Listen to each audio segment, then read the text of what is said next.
Skill number one is going to be patience. You see, weight loss is going to take a lot longer than you think. This is not a quick process, so don't be surprised if it takes months and years for you to reach your dream physique. I've probably got another year until I get to where I want to be, so do not rush the process. Weight loss and transforming your body is a lot like architecture or constructing a building. It takes time. Take something like the Burj Khalifa in Dubai, for example. That did not get built in like 6 to 8 weeks or months. It probably took years until they got that building up. So treat your weight loss the exact same way. You're chipping away and you're sculpting away at your body to reach that dream physique. And for such a drastic change to occur, it's gonna take an extended period of time. So don't be surprised if it takes longer than you think, and do not rush the process because you'll be making more work for yourself in the long run. Skill number two, that is being able to adapt to change. Along your weight loss journey, you're going to have plenty of hiccups and plenty of failures. Now, when these hiccups arise, you have three choices. You can do what most people do and just throw in the towel. Number two, you can continue what you're doing and just throw your hands in the air and hope that everything sorts itself out. Or option three, you reassess the situation and make the appropriate changes where necessary. Now, people who lose the weight and successfully keep it off, they're picking option three. Say you're in a diet in a fat loss phase and for 3 weeks straight you haven't lost any weight, or maybe you've seen a slight increase. Well, then you have to stop and ask yourself, well, am I tracking my calories correctly? Am I getting my workouts in? Am I tracking any small treats or any small sips or small bites that could be offsetting my deficit? If you're doing everything correctly, well, then you might need to think to yourself, okay, maybe I need to cut down the calories a little further, and maybe I need to do a little bit more cardio. People who are successfully losing the weight and keeping it off are looking at all of those factors that I've just named and thinking, okay, what tweaks, what adjustments can we make to make sure that the following weeks on from now that my scale weight is going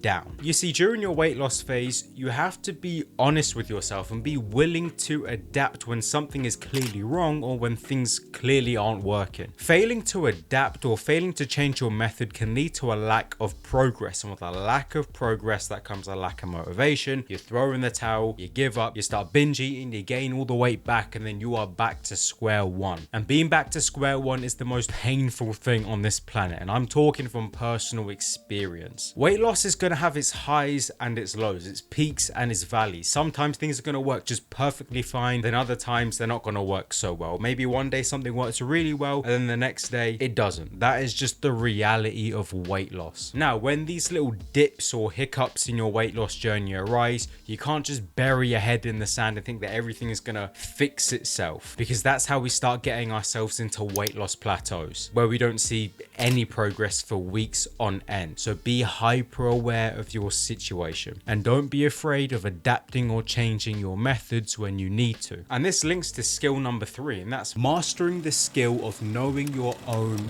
body. Things like knowing when you're full, knowing when to put the fork down when you don't need any more food, knowing if you've trained hard enough in the gym, knowing how you feel in your body regardless of what the scale says, because the scale can be deceiving at times. It doesn't tell you the full picture. Knowing your body is important because it allows you to make adaptations and changes to your approach regardless of any outside forces. Knowing yourself will allow you to evaluate whether what you're doing is actually working and taking you towards your goals. Now, say for example you have 3 meals in a day, but within a few weeks of your diet you start noticing that at night you get really hungry. So what options do you have? Well, you could take away some calories from a meal or a time where you're not that full. For example, take away some calories from lunch and then split them into your breakfast and your dinner. Problem solved. You're no longer hungry at night because you have more calories and more food to play with. The importance of this lies here, because if you did not know your own body and how you feel, you wouldn't have been able to make an adaptation to your approach. So picking up your body's cues is vital for successful weight loss and knowing whether what you're doing is working or not. So make sure that you're aware of how you and your body feels. Skill number 4 is gonna be honesty. One of the biggest factors that can determine whether you lose weight or not is if you are being honest. You're being honest to the process. You're being honest to yourself. Are you accurately tracking every single thing that is going into your mouth? Because if you're not being honest, that can be one of the biggest reasons why your progress just stalls. If you're not being honest, you're only hindering your own progress and you're only lying to yourself. No other skill that I'll teach you or any experience I will share will matter to you if you're not being honest. Not your MyFitnessPal tracking, not your steps, not your accountability tracker. None of it will matter if you are not being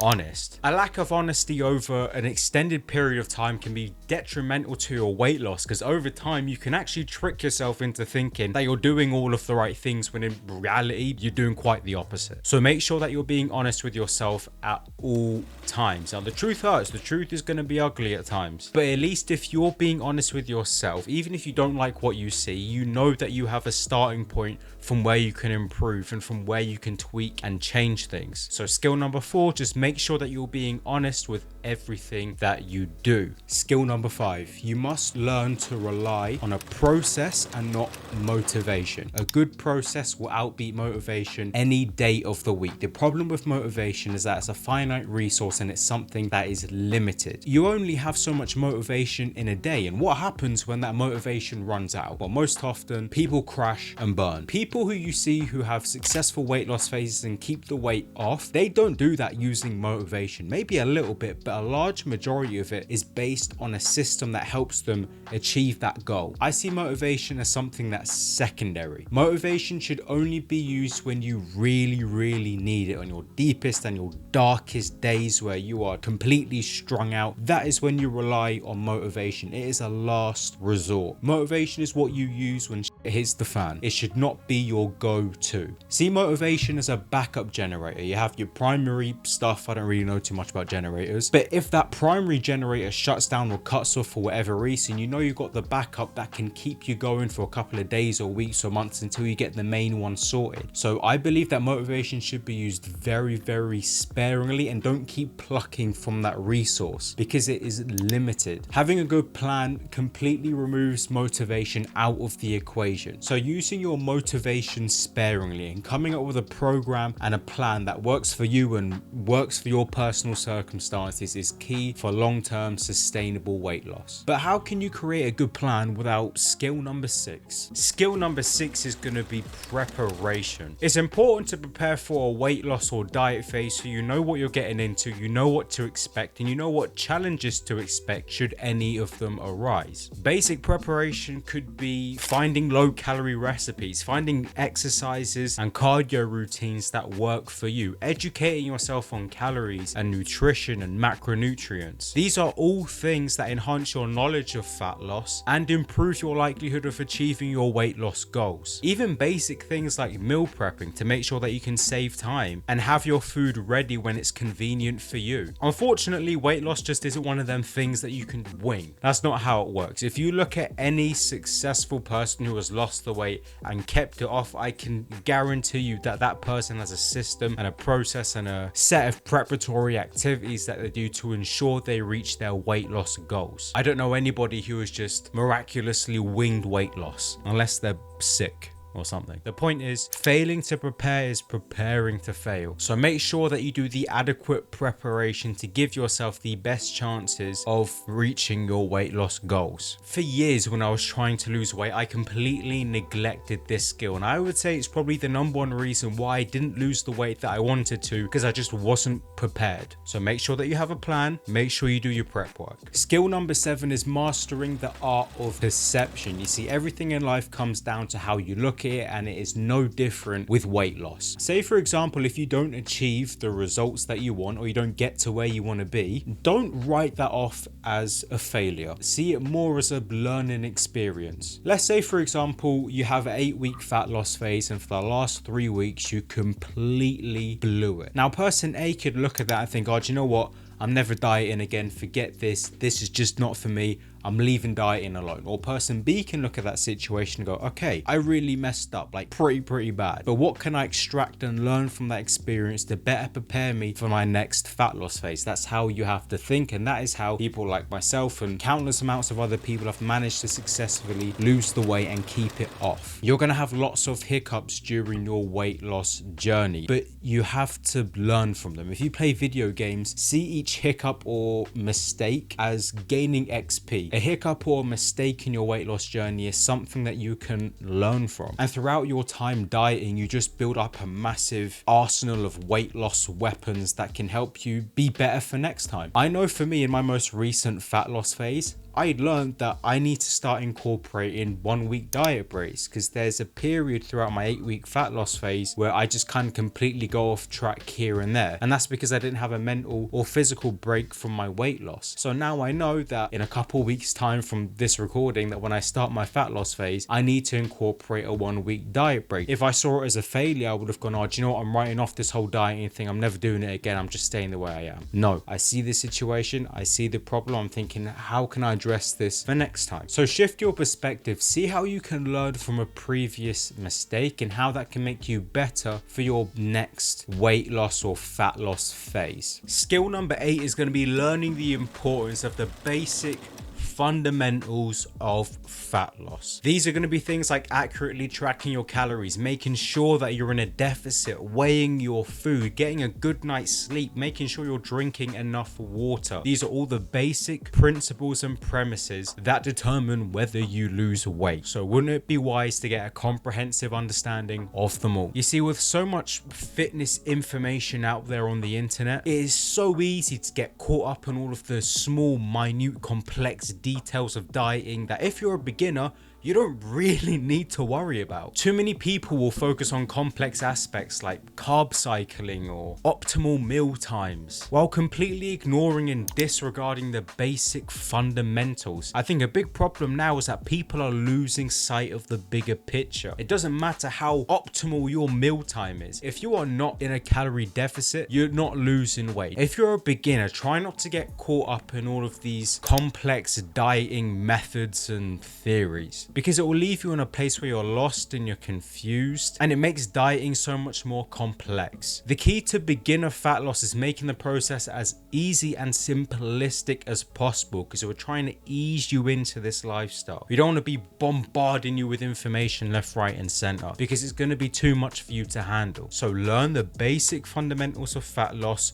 and do not overcomplicate the process. Skill number 9 is the art of saying no. This one's pretty straightforward, but unfortunately we can't just have everything we want whenever we want it. Okay, we're not children. Unfortunately, we're gonna have to make some sacrifices, and that means saying no to the things that we really want to say yes to. I'm not saying that you need to over restrict and never to eat your favorite foods. I'm not saying that at all, but just be aware that in a fat loss phase, more often than not, when nice food comes around, you're most likely saying no, especially if it's something unplanned that somebody just brought over to the house. I don't know what it is about friends and family, but whenever you start a diet phase or fat loss phase, like midway through or at the start or at the end, all of a sudden people start bringing all of these cakes and chocolates and desserts and pizza. I'm thinking, well, where was this before my fat loss phase? Where's this come from? I digress. The key takeaway here is that anything desirable or anything worth having is gonna be hard. It's not gonna be easy, because then everybody would have it. Everybody would have achieved their weight loss goals by now, and obesity just wouldn't have been an issue in the world. So you just have to say no, and there's no secret technique or top secret tip that I can teach you. It's as simple as just saying no and walking away. That's all there is to it. I know it sucks, but listen, I don't make the rules. Don't shoot the messenger, all right? Ain't my fault. So just make sure that you learn to say no. Skill number 10, that is having a better understanding of calories and nutrition and the effects that they have on your body. Educating yourself on how different foods and calories from different sources can affect your levels of satiety, fullness,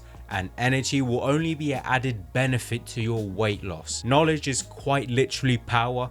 in any facet of life, but especially weight loss. I'm sure by now you've heard the whole a calorie is a calorie. And while that's true, depending on where and what source that calorie is coming from, it can have a drastically different effect on your body and how you're feeling. Say for example, you take two people, person A and person B. Both people eat the same amount of calories, say 2,000 calories, but person A eats only chicken, broccoli and rice, and person B only eats chocolate. Now, let me ask you a question. Who do you think is going to be the most successful when losing weight? Probably person A, right? Well, why is that? Well, I mean, they're eating the same amount of calories. If they're both in a deficit, they're both going to be losing the same amount of body fat. So why does it matter? Well, the chicken, broccoli and the rice is going to be a lot more filling. It's going to have more nutrients compared to person B, who's just shoving chocolate in their face. Person A is going to be more full. They're going to be more satiated. They're probably not going to crave as much food. The point of this example is developing your knowledge and your understanding of nutrition and calories and macronutrients will only help you along your weight loss journey. It's great because it better prepares you for future dieting phases, but it can also help you make the right choices on a day-to-day basis. If you know what foods are going to give you the best chances of success during your weight loss phase, then it makes that choice and that process of picking the right foods a whole lot easier. So skill number 10, take the time to educate yourself on dieting and fat loss by watching videos like mine or other people. Mastering these skills will turn you into a weight loss machine. But I've heard that you haven't even planned your first fat loss phase yet, so I'd recommend this video.